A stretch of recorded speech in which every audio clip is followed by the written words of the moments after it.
ఆంధ్రప్రదేశ్ జీవనాడి పోలవరం ప్రాజెక్టు డేంజర్లో ఉందా? ఎగువ కాపర్ డ్యాం కొట్టుకుపోయే ప్రమాదం ఉందా? సీపేజీ సమస్యకు బాధ్యులు ఎవరు? అసలు పోలవరం ప్రాజెక్టు ఎప్పటికి పూర్తవుతుంది? ప్రాజెక్టు ఆలస్యానికి కారకులెవరు?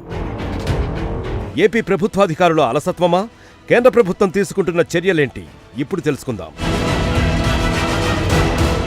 పోలవరం ప్రాజెక్టు నిర్మాణ అంశంలో ఏపీ ప్రభుత్వం వ్యవహరిస్తోన్న తీరుపై కేంద్రం సీరియస్ అయినట్లు తెలుస్తోంది. కేంద్ర జలశక్తి శాఖ కార్యదర్శి దేబశ్రీ ముఖర్జీ, కేంద్ర జలశక్తి మంత్రి సలహాదారు వెదిరే శ్రీరామ్ పోలవరం ప్రాజెక్టు నిర్మాణ అంశాలపై చర్చించేందుకు సమావేశమయ్యారు.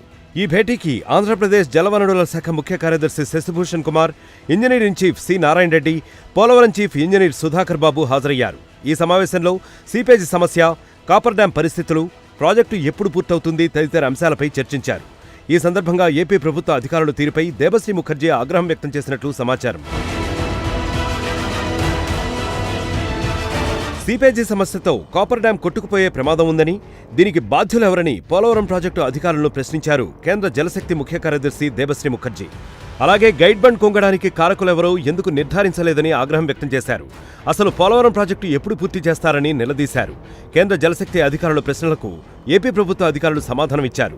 2024 జూన్ నాటికి ప్రాజెక్టు నిర్మాణాన్ని పూర్తి చేయడమే లక్ష్యంగా పనులు చేస్తున్నట్లు వివరించారు.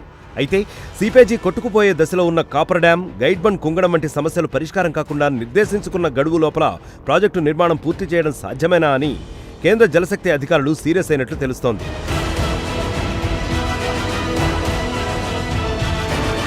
పోలవరం అంశాలపై ఎన్నిసార్లు లేఖలు రాసినా ఏపీ ప్రభుత్వం నుంచి స్పందన లేదని project authority CEO Shivanandan Kumar ఆగ్రహం వ్యక్తం చేశారు.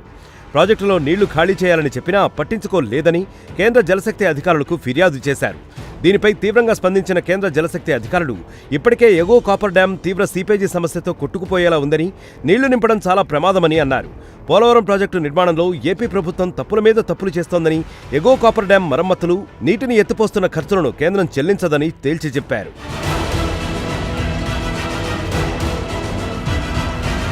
ఇక 15 రోజుల్లో మరోసారి సమావేశం నిర్వహిస్తామని, నిర్దేశించిన అంశాల్లో కొన్ని పూర్తి చేసి నివేదికతో తమ ముందు హాజరు కావాలని ఏపీ ప్రభుత్వ అధికారులను ఆదేశించింది కేంద్ర జలశక్తి మంత్రిత్వ శాఖ. పోలవరం ప్రాజెక్టు తొలి దశలో మొత్తం 31,625 కోట్ల రూపాయలకు కేంద్ర జలసంఘం ఇచ్చిన సిఫార్సులను రివైజ్డ్ క్లాస్ కమిటీ 10 రోజుల్లో పరిశీలించి నివేదిక ఇవ్వాలని ఆదేశించారు కేంద్ర జలశక్తి ముఖ్య కార్యదర్శి దేబశ్రీ ముఖర్జీ. మరిన్ని వీడియోస్ కోసం ఛానల్ ని సబ్స్క్రైబ్ చేయండి. లేటెస్ట్ అప్డేట్స్ కోసం వాట్సాప్ ఛానల్ ని ఫాలో చేయండి. అండ్ లింక్ డిస్క్రిప్షన్ లో ఉంది.